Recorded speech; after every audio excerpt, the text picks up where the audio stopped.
Esse é o Ancapsu e nós vamos falar agora da multa na Netflix. A justiça confirmou a multa de 12 milhões de reais para a Netflix porque a Netflix proibiu o pessoal de compartilhar senha.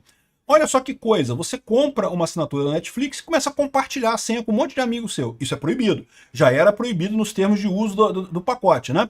Só que agora a Netflix passou a bloquear esse negócio mesmo. Se você tentar fazer isso, a sua senha é bloqueada. O que que faz? O Procon resolve proteger o consumidor. Não pode, Netflix, tem que deixar o pessoal roubar, não pode, tem que deixar o pessoal usar sem à vontade, não sei o que lá.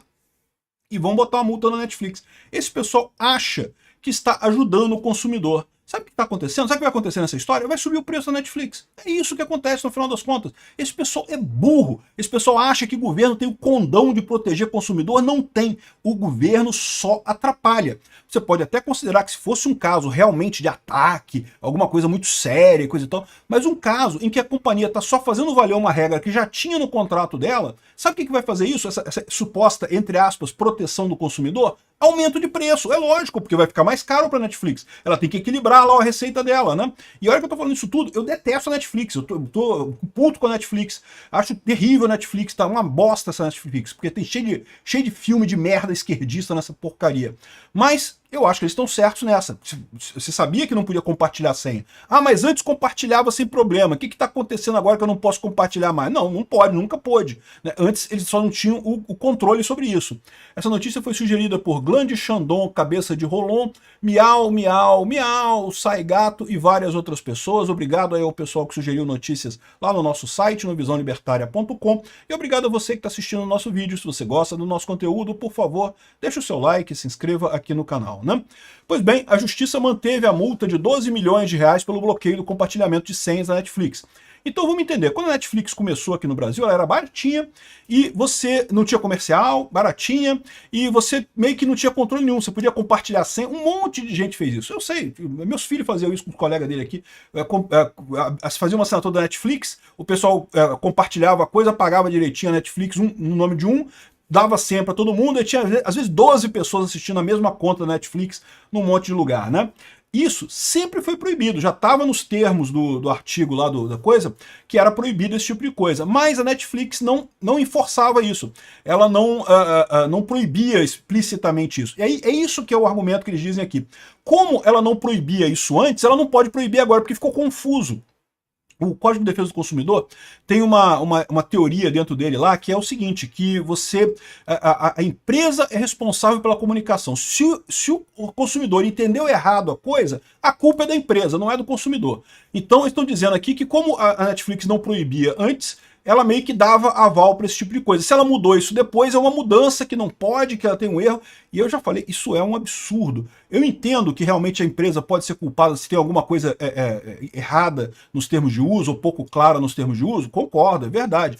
Mas não é nesse tipo de qualquer coisa. Ah, o consumidor não entendeu, a culpa é da empresa. Não pode ser assim, porque o consumidor muitas vezes finge que não entendeu porque está tirando proveito da parada, né? Como é o caso aqui do compartilhamento de senhas, né? E aí o que aconteceu nessa história? O Procon, que é o grande inimigo do consumidor no Brasil, é inimigo mesmo. É igual o Ministério do Trabalho, é o grande impedidor de trabalho no Brasil, é o grande gerador de falta de trabalho no Brasil, é o grande gerador de salário baixo no Brasil.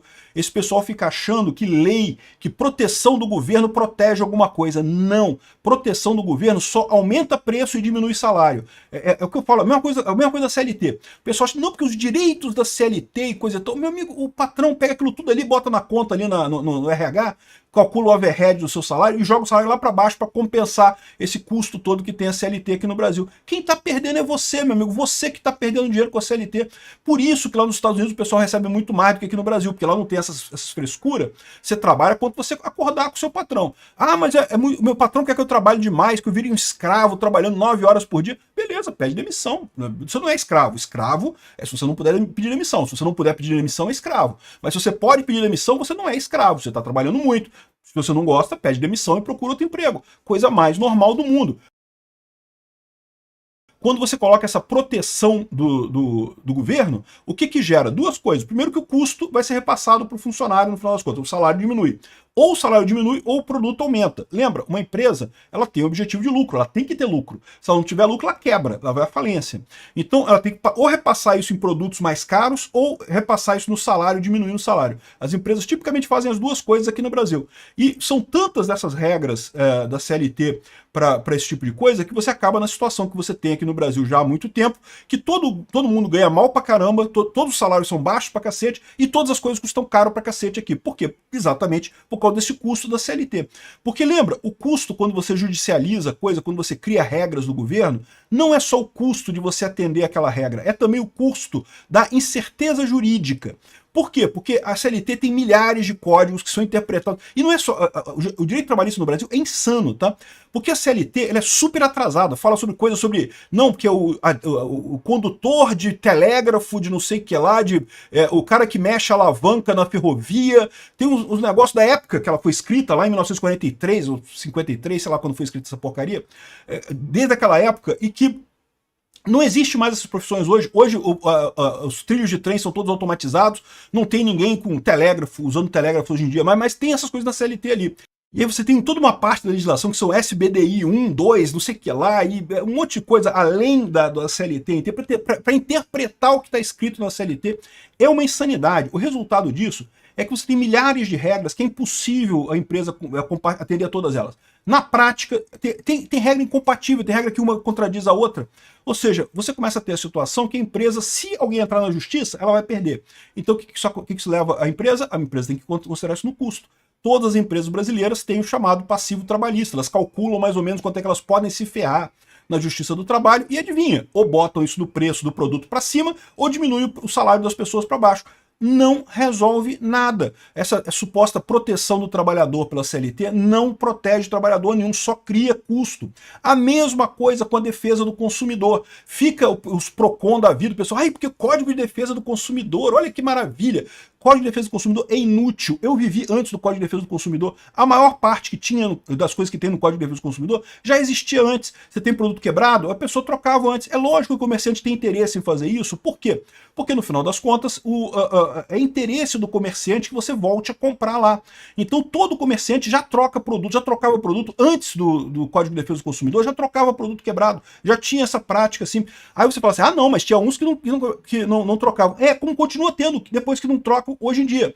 O que são esses? São os golpes. Você tem gente que abre empresa, vende coisa e quando dá algum problema, você entra na justiça, até ganha na justiça, mas aí o que acontece? É um golpe, você não consegue receber, porque a empresa é pequena, quebrou, não sei o que lá.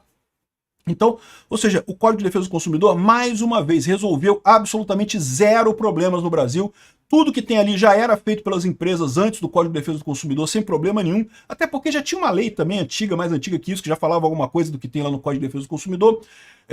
E o fato é, essas inovações que eles criaram só gera preço mais caro, só gera coisa pior para o consumidor no final das contas. Essa suposta proteção do consumidor é uma proteção burra. Consumidor, saiba, o Estado não protege ninguém de nada. O Estado é incapaz de ajudar, o Estado só atrapalha.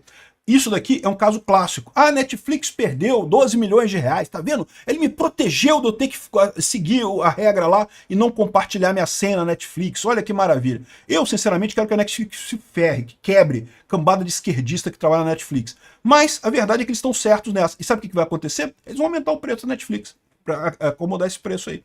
É o que vai acontecer. Infelizmente é isso. E aí vai ficar o pessoal, tá vendo? Me protegeu da Netflix, agora não tem mais condições de comprar Netflix, não tem mais problema de compartilhar a senha. Cara, é impressionante, bicho. O pessoal não percebe que esses PROCON, o pessoal começa a viver disso, entendeu? Você criou um nicho de mercado que consiste na pessoa atrapalhar as relações de consumo, né? É o que faz o CDC, é o que faz o JECS aqui no Brasil, a Justiça Especial Civil, né? Um monte de gente que trabalha, é igual a justiça trabalhista, um monte de gente que ganha vida atrapalhando a vida dos outros. É só isso mesmo, não ajuda em nada, em absolutamente nada a ninguém no grande esquema das coisas, né? Pode dizer assim, mas eu ganhei dinheiro, eu entrei no Código de Defesa do Consumidor e ganhei dinheiro, eu ganhei. Eu já ganhei, tá? Eu sou advogado, vocês sabem, houve uma época que eu era até anti-Estado, mas não era tão radical quanto eu sou hoje, e eu até também processava pessoas na justiça do consumidor, né? E hoje em dia eu mudei minha visão de coisa, não quero mais nada com justiça estatal, Mas você pode ganhar, é verdade. Mas sabe o que acontece nessa história? Você não ganha de verdade, porque, de novo, as empresas vão colocar isso na planilha e vai estar a sociedade inteira pagando isso de prejuízo. No final das contas, acaba todo mundo pagando esse prejuízo sem nenhum ganho real, sem nenhuma mudança real de comportamento, né?